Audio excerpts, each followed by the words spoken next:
दोनों रानियों की काया गड़बड़ा समय के अनुकूल दोनों रानियों ने एक एक बेटा को जन्म दिया है। भाइयों, नगर अयोध्या में बाजे बज रहे थे कि उद्यानपाद महाराज का डूबा हुआ वंश उठा है। विद्वान ब्राह्मण को बुलाकर उद्यानपाद महाराज ने दोनों पुत्रों के भाइयों नामकरण कराए हैं। मैया सुनीति के बेटा का नाम रखा है ध्रुव, सुरुचि के पुत्र का नाम रखा है उत्तम। दोनों पुत्रों का पालन पोषण हो रहा था नगर अयोध्या में। राजा परीक्षित जब धीरे धीरे अपने लड़के 5-5 साल के भय 5-5 वर्ष के, एक दिन की बात थी कि उद्यानपाद महाराज और छोटी रानी के बेटा को गोद में लेके बैठे गद्दी पे। ध्रुव घूमता हुआ राजा उद्यानपाद की सभा की चौखट पर खड़ा हुआ, लेकिन वो भाइयों को बालक इतनी हिम्मत नहीं जुटा पाया, वो अपने पिता की सभा में चला गया। जितने मंत्रीगण, सचिव, प्रधान, संत महात्मा बैठे थे, एक देखो राजगद्दी लाग बालक तो जी है, एक दूसरे की गई। पर भैया बोले को बड़े घरने की बात है। और हमारे राजा उतने निर्दयी है ने कि एक बालक गोद में बैठा लो और एक बिना काम का उठा लो चौखट पकड़ के। वो बालक ध्रुव देख लेता था और छुप जाता था, देख लेता छुप जाता। बालक का स्वभाव था। जैसे घुस भाई उद्यानपाद महाराज की नजर सीधी गेट पे, जैसे पुत्र का चेहरा देखा, उसी समय उद्यानपाद महाराज बोले, बेटा ध्रुव इधर आ। जैसे नहीं थे इधर, बच्चे का हौसला बढ़ा। भागता हुआ वो बालक पिता की जंघों पर जाकर सर रख करके खड़ा हुआ। वह बाप धर्म पिता ने बालक को उठाए के और सीधे नंद की जंघा पर बैठाया है। महात्मा ने संग फूंक दिए थे भगत जी। बाबे परमेश्वर एक दिन वो था एलनी क्या बता, एक दिन वो था उद्यानपाद महाराज अकेले बैठ के गद्दी पर रोते बारे में जाता, आपने दोनों गोदे भर दी। तब तक एक चुगलखोर आया, सामंत। चुगलखोर ने कही, महाराज अगर तुम नाराज न हो तो मैं अपने घर भोजन कराऊं, गुस्सा भी क्षमा चाहता हूं। राजा कहने लगे चले जाओ, लेकिन लौट के जल्दी आना, विलंब मत करना। अब वो घरवाली के पास गया, ध्यान रखना, न्यूना कहते गए ओ खंडो आदमी तो खंडो ही होते हैं। वो सुनते कहें, सुनते न कहें, सुनते न कहें, कोई बुराई न माने। जब आए पप्पू भैया पलक बैठे अकेले मोटरसाइकिल में मिलेगा, तो आए पप्पू भैया गए कहाँ जवान परिक्रमा देवे काय की वृंदावन में गोवर्धन की परिक्रमा देवे गए। सो लठिया में झोला की तरी बांध के और लठिया करा पे लटकाली झोला, 4 हाथ पीछे, 4 हाथ पीछे झोला लटके और भैया बैठ गए कहाँ, सिकंदराबाद की स्टेशन पर आई ट्रेन। अब ट्रेन आई एक एक डिब्बा भैया जो करते जो भर वो के जुआड़ पर गाड़ी चले गई तो होल ना मार तो भैया ने चले जाए हट ना सीट बुक जाए। अब भैया की पेशन गई। अब भैया ने विचार करो पप्पू भैया को पूरा खंड करना पड़ेगा तो एकदम धरे लाओ तो भैया ठाणे गाड़ी के डिब्बा में श्याप दसवा श्याप और भैया भीड़ वसी डिब्बा में निकल गया सामान सब निकाल दो भाई भाई कोई एक के ऊपर एक गिरो भैया को खाने में पता ना कैसा पीला हो अब जान नहीं डिब्बा पूरा खा लिया वो सब पप्पू भैया आराम से अचक से डिब्बा में चले गए खिड़कियां कर नहीं पड़ी रात है गई 8 साढ़े 8 बजे पप्पू जी यहाँ विचार करो वो काम आने पड़ी गाड़ियों में से पिटे तामली बड़ी मुश्किल से मौका लगा सर लंबा सीट पर जाना पर सीट पे पड़ रहा भैया मेरा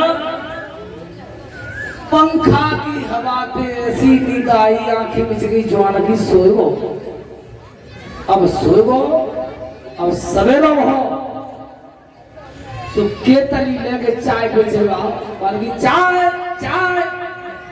पप्पू भैया की नींद की टूट गया है अब कही दे ओ लला बासन उससे बना दुकान में दे दे तो बुलाऊं यार छाती हाथ लगा के अब चाहिए मालूम पप्पू ने बुलाया लला जी कौन सी स्टेशन है बाबा की तो सिकंदर बाबू आई स्टेशन है सिकंदर बाबू कब पागल है बोलना तुम आज से बाबा ने पढ़े ना और लला जी ट्रेन राती नहीं ठानी है बाबा ट्रेन ना ठानी ट्रेन तो बहुत दूर गई ये लला तो कच्चे बताएगा डॉक्टर तो हम श्याम बोल करे आओ सब डब्बा काट गए रह गए मनवाने के चले गए तो ध्यान रखना कितनी चतुराई फैलती। अब ब्यूटी बार ने कहा तू जो कहती कर रानी ने लिखवा ली है बड़ी रानी को लला तो गद्दी पे उन्हें बैठ सकते जाओ तुम आते रात रहता था तो ना मालूम एक पागल हम तो देखे आए बड़ी रानी की लला को सीधे रंग की गुदम ले बैठे रहा पानी दे गई गलियों तुम हाथ में धोइए कुल्ला गरीब है लारी श्याम मंदिर का सलौट बीच लौट हमें कोई मतलब ना नहीं बड़े घरने की बात है इधर तुम्हारी सब बिहार आ रही है अंत थोड़ी जा रही है चली गई अभी पड़ोसन दिख रही पड़ोसन उठा के बात करती बात भाई ध्यान रखना ये बात आपकी तरफ से फैल गई उठा के रानी सोची से तो मैया गजब हो गया जो तेरी सौत है सुनी थी बाई में ललागू लेके राजा उत्तर पाल सिंह लगी को बैठे राजा ने परीक्षित इन माताओं को पेट बात रुकती नहीं है क्यों कि इनको धर्मराज युधिष्ठिर का श्राप लगा है और धर्मराज युधिष्ठिर का श्राप लगा है जब कुरुक्षेत्र मैदान में 18 दिन युद्ध हुआ था अपनी पक्ष के जितने सेना वीर गति प्राप्त हो गए थे उनके ऊपर गंगा जल छिड़क रहे थे धर्मराज कुंती ने कहा मैं गंगा जल जब कर्ण की घास में डालता है धर्मराज तो कहने लगे भैया जब कर्ण से तेरा रिश्ता क्या आज ये सबसे बड़ा बेरी है खुले शब्दों में कुंती मैया ने कहा बेटा सबसे पहले मेरी कोख से जन्म लिया था कर्ण में उसी समय बड़ा दुख हुआ था मैया जब बात तू पहले बता देती भैया के हाथ में तो पैर छूता अपने भैया को अपने पक्ष में करता फिर भैया के हाथों से भाई को मरवा दिया फिर अच्छा नहीं दिया हाथ में जल दिया मंत्र पढ़ के आकाश मार्ग में छींटा मारे हैं उच्चारण दिया संसार की नारी जाति को श्राप दे दिया कि आज से नारी जाति के पेट में बात नहीं दुखेगी। बोलिए गोविंद भगवान की। इधर सुरजी पहुंची है, झटका मार के भुजा पकड़ के और बालक को गोद से नीचे डाल दिया। लड़के, ना तो तेरी गद्दी है और ना ही तू इस गद्दी का अधिकारी है। चाहे गद्दी पे बैठो चाहते हो तो जंगल में जाके भजन करना और तब ये गद्दी तुझे नसीब होगी। तब तो ध्यान रखना, रोता हुआ बालक, रोता हुआ बालक और कारावास भवन की ओर चला। ध्यान रखना, मैया सुनीति ने अपने बेटा को देखा है तब मेरा पुत्र रोता हुआ और जी आदि स्वभाव हुआ काल को बालक होने के बाद टोन दियो, फटका दियो, वैसे जो कमर हुए उसी के पाल भैया वो बस दिख गई कहा मैं दरिया की चौखटे आ गई और फिर देखो कितनी जो तो रोने लगा। तो मैया सुनीति कहने लगी बेटा तेने आज का काम बिगाड़ो, तासु तो बोल बोल काम बिगाड़ो, क्यों रो रहा है? खुले शब्दों में उस बालक ने कहा भैया मैंने किसी का काम नहीं बिगाड़ा,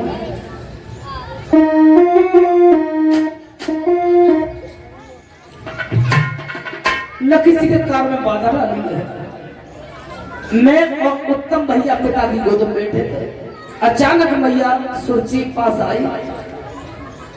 आज मैया सुरची ने व्यंग बचनों की बोल मार दी है। मैया हृदय टूट रहा है।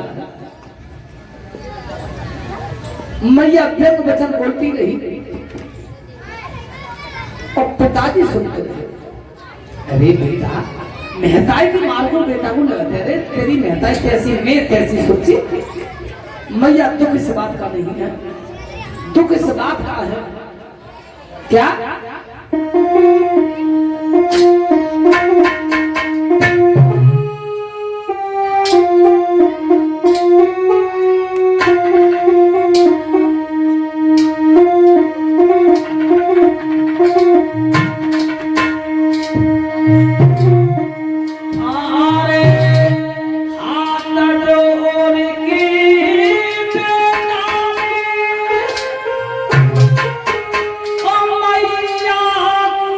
गिरा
तेरी छोटी मैया और है जिसका नाम सुरभि है। अगर वो मेरी महतारी होती मैया तो क्या मेरी धक्का पकड़ी मुझे धक्का मार देती, बाप की गोद से उतार देती।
बेटा ये राज कौन है?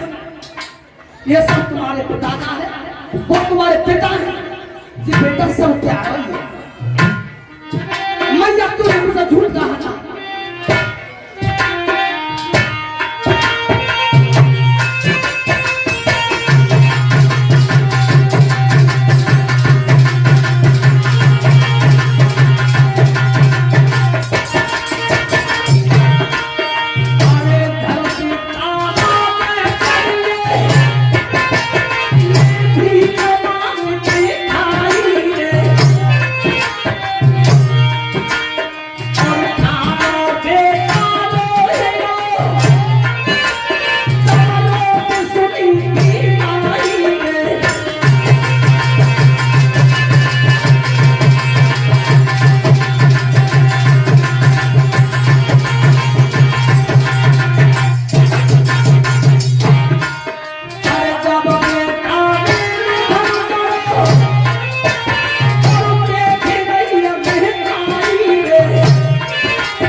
बेटा कोई बात नहीं, अरे वो भी तेरी मैया है। मैया चलो मैं मानता हूँ, छोटी मौसी व्यंग वचन बोलती रही लेकिन पिता के मुंह से उत्तर नहीं निकला। तू बार बार कहती थी मुझसे तो वो तेरे पिता हैं, पुत्र राजभवन सब तुम्हारा है। मेरी मौसी ने मुझसे कहा था कि जब गद्दी पर बैठना चाहता है तो भगवान का भजन करना जंगल में जाके, और तब ये गद्दी तुझे हासिल होगी। मैया दुख है तो मुझे पिता का है। व्यंग वचन मौसी बोलती रही, उनके मुंह से एक लफ्ज नहीं निकला। और मैया मैं तेरे चरणों की सौगंध खा के कहता हूं, मेरी मौसी ने मुझसे कहा है कि तेरा पिता जंगल में रहता है, तेरे चरणों की सौगंध खा के कहता हूं मैया, अब मैं उसे धर्म पिता को हासिल करके ही रहूंगा।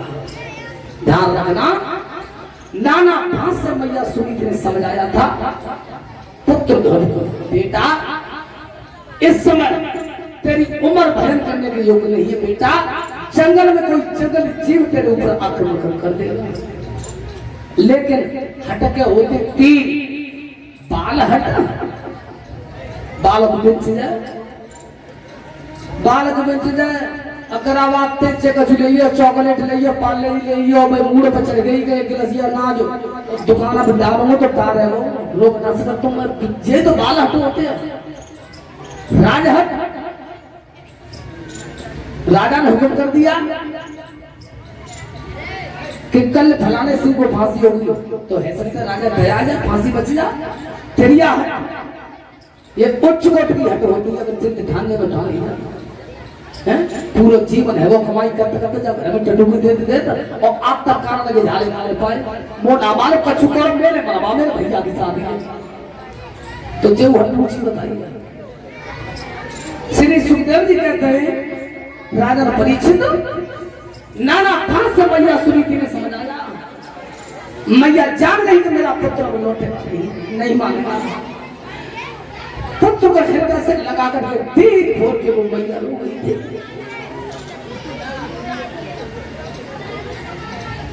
तो आज मैया सुनीति रोई कैसे है?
एक एक दिन मुझे याद है,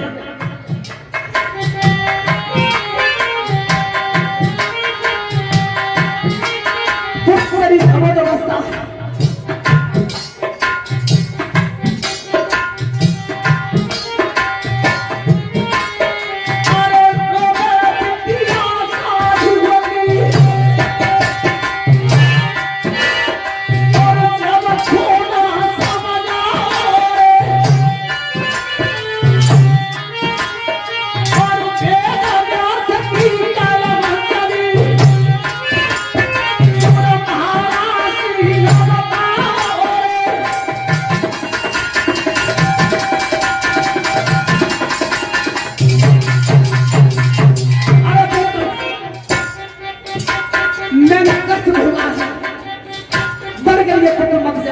नाना वहां से भैया सुनती समझा रही थी।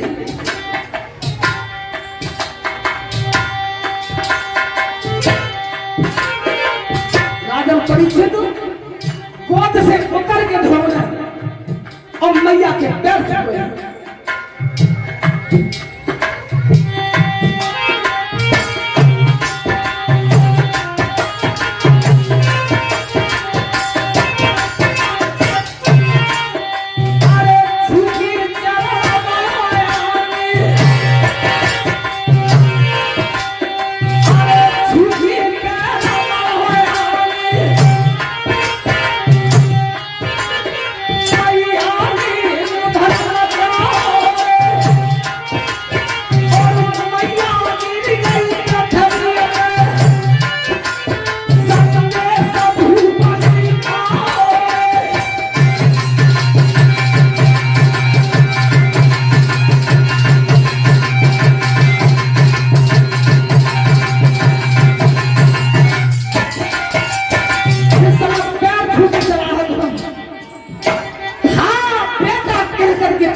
मैया सुनी थी, गिर गई थी, बेहोश हो गई,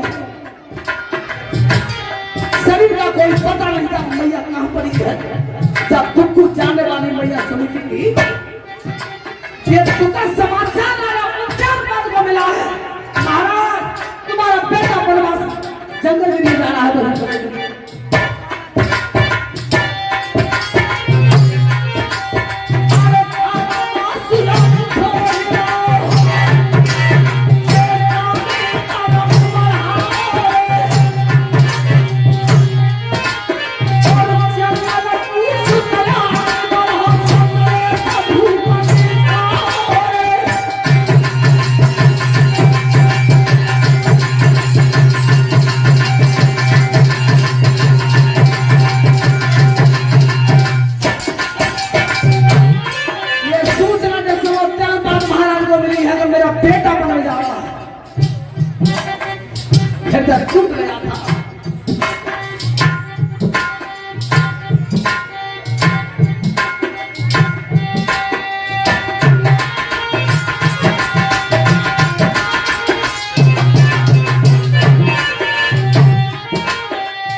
क्या बात है, कैसे व्याकुल है।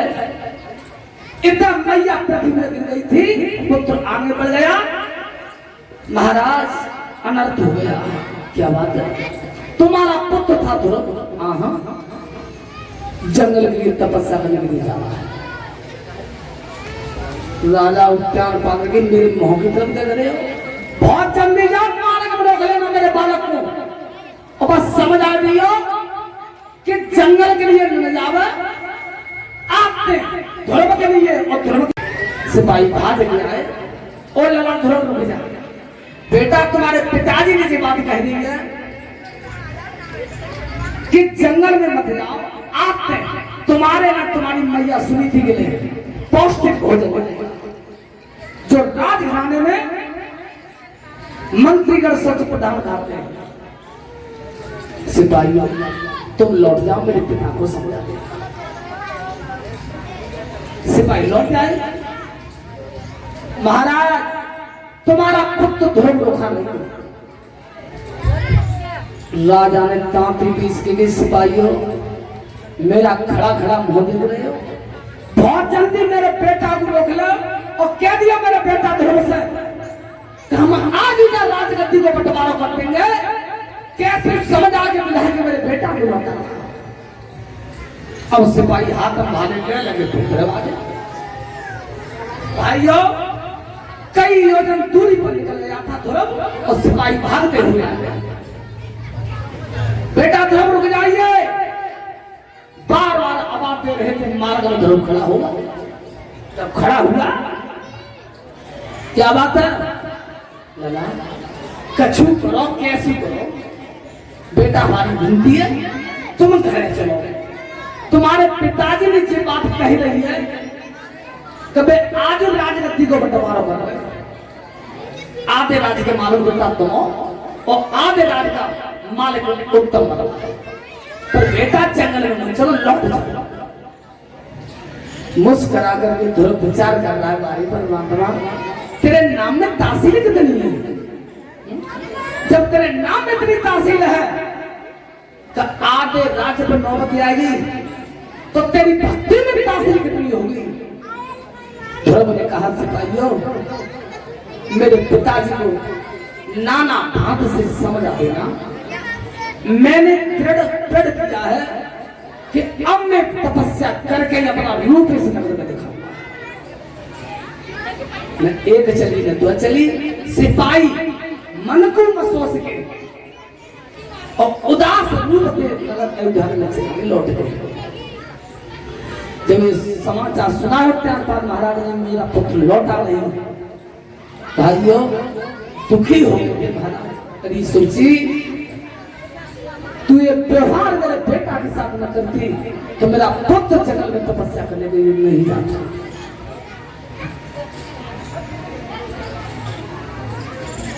श्री सुखदेव जी कहते हैं देव सिंह नारद के लगे कला कहा जा रही है बाबा मैं तपस्या करने के लिए जा रहा हूं, तो बेटा अपना गुरु बना दियो कहूंगा। फिर एक खेत पड़ा, फिर नारद आगे लला ध्रुव गुरु बना लियो। नारद फिर पीछे ठाड़े रह गए। अब विचार कर रहे कि बालक को इतनी जानकारी जो है ना समझ है ना ये अपने मौत कहे बोले तो तुम ही बन जाओ। चार खेत निकल पाओ। नारद पीड़ा धर के करता फिर धर भाजो ओ लला ध्रुव ठाड़ा है ठाड़ा ध्रुवन की बाबा का बात है का के बार बार लोग उठो। नारद बोले लला ध्रुव ओ बेटा तू कछु कहोगे। लला जी कह रहे तू हमें ही अपना गुरु बना दे तो बाबा तुम बन जाओ। मेरे पास जा जल्दी ध्यान रखना भाइयों ब्रह्मा पुत्र देव ऋषि नारद है और जब ध्रुव को अपना शिष्य बनाया है तो सबसे पहले जंगल में गाय के गोबर से ध्यान रखना मेरे सनातन धर्म में हमारे तुम्हारे में ये तीन ही चीज पवित्र है। ये चीज कौन सी है सदैव याद रखना गाय गायत्री और गंगा। गाय के गोबर से चौक लगाना है। इधर पीपल आम की समना तोड़ तोड़ के इकट्ठी करी नारद राजन परीक्षित जब जंगल में हवन ब्रह्मपुत्र नारद ने किया है। तो 10 मंत्र का उच्चारण किया। ओम नमो भगवते वासुदेवाय नमः। ले पुत्र, इसी मंत्र को जपना। इसी मंत्र को तू मुंह से जपेगा तो पुत्र मैं तुझे वचन देता हूं कि नारायण का तुझे रूप दिखाई देगा। राजा परीक्षित देव ऋषि नारद के पैर छूटे, कैसे हरिएगा? हाँ टाप है वो, मैं घटा लो और इतना को आ जाओ, डाले को आ जाओ, अकेला को सुध पर भैया अकेले को आ जाओ। ध्यान रखना, इधर गति क्या हुई? अपना शिष्य को बना लिया नारद ने और पुत्र चला है।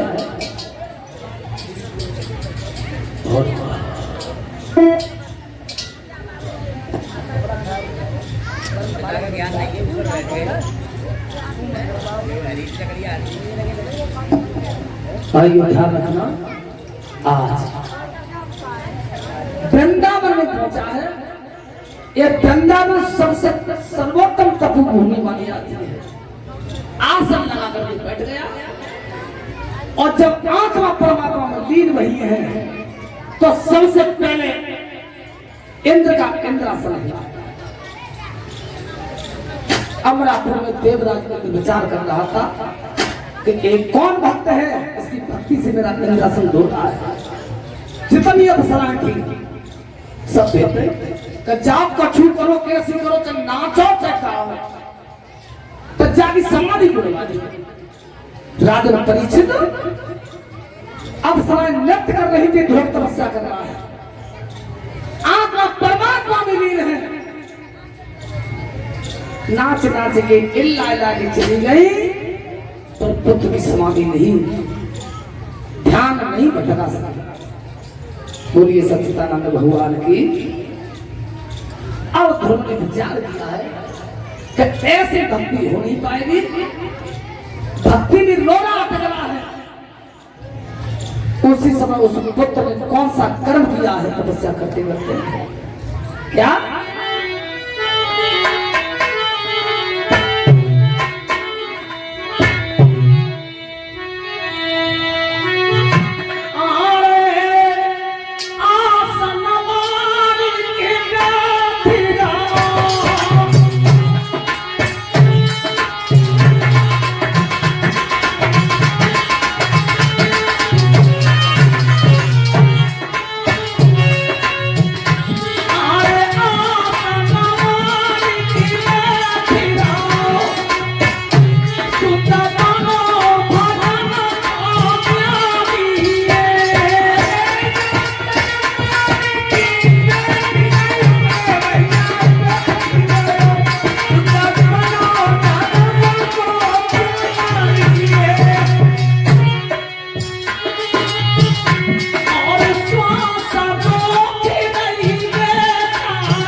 भाइयों श्वास भीतर गई और न भीतर के बाहर आई।